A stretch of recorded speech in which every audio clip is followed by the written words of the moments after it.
राधे राधे, जय श्री कृष्ण। दर्शकों, आज के वीडियो में मैं एक ऐसी कहानी लेके आया हूँ जिसे आप भी सुनेंगे तो हैरान हो जाएंगे। जब भगवान शिव ने स्वयं काल को ही भस्म कर दिया अपने भक्त के लिए, उन्होंने ऐसा क्यों किया? इस बात को जानने के लिए आपको ये वीडियो पूरा अंत तक देखना होगा। और हाँ, यदि आप चैनल पे नए हैं तो चैनल को सब्सक्राइब कर दीजिए ताकि हमारे आने वाली वीडियो की नोटिफिकेशन आपको मिल सके। तो आइए कहानी को शुरू करते हैं।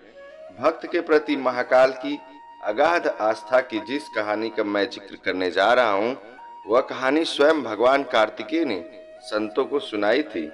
इस कथा के अनुसार श्वेत केतु, जो कि भोलेनाथ के परम भक्त थे, उन्होंने काल को भी जीत लिया था।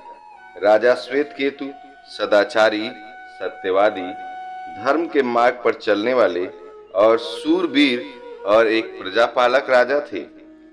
वह अत्यंत ही निष्ठा और प्रेम भाव से प्रजा का पालन और अगाध आस्था से और श्रद्धा के साथ भगवान शिव की भक्ति किया करते थे।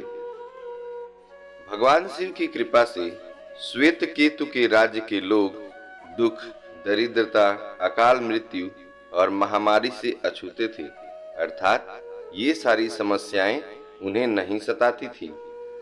एक दिन जब राजा श्वेत केतु का जीवन काल समाप्त होने को था और वह भोलेनाथ की आराधना में लीन थे, तब चित्रगुप्त ने यमराज से कहा कि राजा श्वेत केतु की आयु अब पूरी हो चुकी है, अब उनके प्राण हरने का समय है। तब यमराज ने अपने दूतों को आज्ञा दी कि वे जाएं और श्वेत केतु के प्राण हर लाएं। यमदूत राजा श्वेत केतु के पास पहुंचे तो वह शिव मंदिर में पूजा कर रहे थे, भगवान शिव की आराधना में लीन थे। दूत ऐसी स्थिति देखकर मंदिर के बाहर खड़े हो गए। श्वेत केतु गहरे ध्यान में थे। बहुत देर हो गई, न तो श्वेत केतु का ध्यान टूटा और न यह दूत हिले। दूत बिना अपना काम किए खड़े रहे। जब वे वापस नहीं पहुंचे तो यमराज ने विलंब होते देखा तो उन्होंने काल दंड संभाला और खुद चल पड़े। लेकिन जब यमराज वहां पहुंचे तो उन्होंने देखा कि श्वेत केतु महादेव की साधना में लीन है। अब वह सोच में पड़ गए कि इनके प्राण कैसे हरे। उन्होंने सोचा कि अब यह पूरी तरह से शिव पूजा में डूबे हुए हैं, ऐसी स्थिति में शिव पूजा का उल्लंघन नहीं किया जा सकता। तब वह भी बाहर खड़े हो गए। उधर जैसे ही काल को इसकी सूचना मिली तो उन्होंने तलवार निकाली और शिव मंदिर में जा घुसे। काल ने देखा राजा श्वेत केतु अभी भी भगवान शिव के लिंग के सामने बैठे ध्यान में मग्न हैं। वह झपट कर श्वेत केतु की ओर आगे बढ़े और जैसे ही श्वेत केतु के सिर को तलवार से उड़ाने का या काटने की कोशिश करने ही वाले थे, अपना जैसे ही तलवार वो उठाते हैं, भगवान शिव अपना तीसरा नेत्र खोलकर काल की ओर देखते हैं।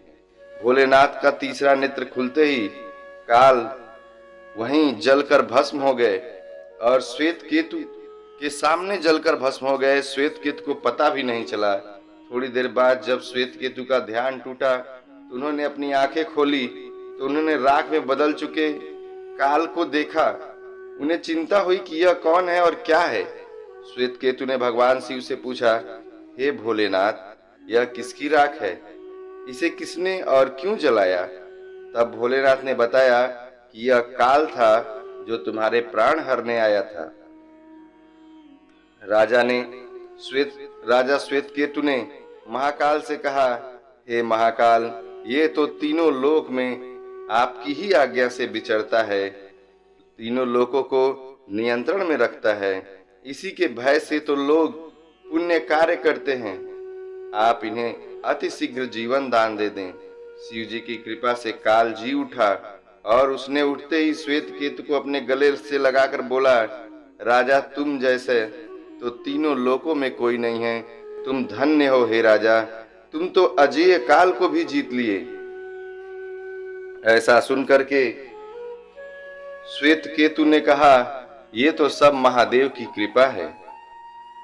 जीवन दान पाकर काल और यमराज ने कहा कि ऐसे ही जातक जो शिव जी के परम भक्त हैं, सच्चे मन और पूरी श्रद्धा से महाकाल की पूजा में लीन रहते हैं, सिर पर जटा और गले में रुद्राक्ष पहनते हैं, विभूति का त्रिपुंड ललाट पर लगाते हैं और पंचाक्षर मंत्र का जाप करते हैं, उन्हें कभी भी अकाल मृत्यु का ग्रास नहीं बनना पड़ेगा। कथा के अनुसार इस आशीर्वाद के बाद श्वेतकेतु ने लंबे समय तक राज किया और फिर महाकाल की कृपा पाकर उनमें ही विलीन हो गए। दर्शकों, मुझे उम्मीद है यह वीडियो आपको बहुत पसंद आया होगा। वीडियो पसंद आया हो तो चैनल को सब्सक्राइब करके वीडियो को लाइक करना बिल्कुल मत भूलिए। राधे राधे, जय श्री कृष्ण।